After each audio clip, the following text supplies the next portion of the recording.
خداوند کے زندہ اور پاک کلام میں سے یسایہ کی کتاب اس کا 34واں باب۔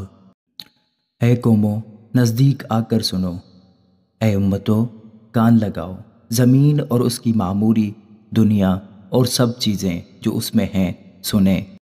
کیونکہ خداوند کا قہر تمام قوموں پر اور اس کا غضب ان کی سب فوجوں پر ہے۔ اس نے ان کو ہلاک کر دیا، اس نے ان کو ذبح ہونے کے لیے حوالہ کیا، اور ان کے مقتول پھینک دیے جائیں گے، بلکہ ان کی لاشوں سے بدبو اٹھے گی، اور پہاڑ ان کے لہو سے بہہ جائیں گے، اور تمام اجرام فلک گداز ہو جائیں گے، اور آسمان تمار کی مانند لپیٹے جائیں گے، اور ان کی تمام افواج تاک اور انجیر کے مرجھائے ہوئے پتوں کی مانند گر جائیں گی،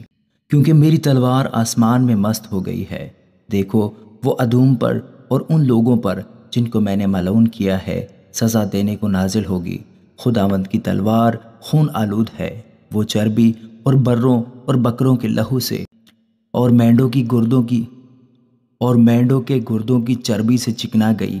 کیونکہ خداوند کے لیے بصراہ میں ایک قربانی اور ادوم کے ملک میں بڑی خون ریزی ہے، اور ان کے ساتھ جنگلی سانڈ اور بچھڑے اور بیل ذبح ہوں گے، اور ان کا ملک خون سے سیراب ہو جائے گا، اور ان کی گرد چربی سے چکنا جائے گی، کیونکہ یہ خداوند کا انتقام لینے کا دن اور بدلہ لینے کا سال ہے، جس میں وہ صیون کا انصاف کرے گا، اور اس کی ندیاں رال ہو جائیں گی، اور اس کی خاک گندک، اور اس کی زمین جلتی ہوئی رال ہوگی، جو شب و روز کبھی نہ بجھے گی، اس سے ابد تک دھواں اٹھتا رہے گا، نسل در نسل وہ اجاڑ رہے گی، ابدالآباد تک کوئی ادھر سے نہ گزرے گا، لیکن حواسل اور خارپشت اس کے مالک ہوں گے، الو اور کوے اس میں بسیں گے، اور اس پر ویرانی کا سود پڑے گا، اور سنسانی کا ساحول ڈالا جائے گا۔ اس کے اشراف میں سے کوئی نہ ہوگا جسے وہ بلائیں کہ حکمرانی کرے، اور اس کے سب سردار ناچیز ہوں گے، اور اس کے قصروں میں کانٹے اور اس کے قلعوں میں بچھو بوٹی اور اونٹ کٹارے اگیں گے،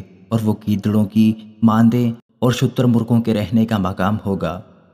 اور دشتی درندے بھیڑیوں سے ملاقات کریں گے، اور جھگبانس اپنے ساتھی کو پکارے گا۔ ہاں، افریت شب وہاں آرام کرے گا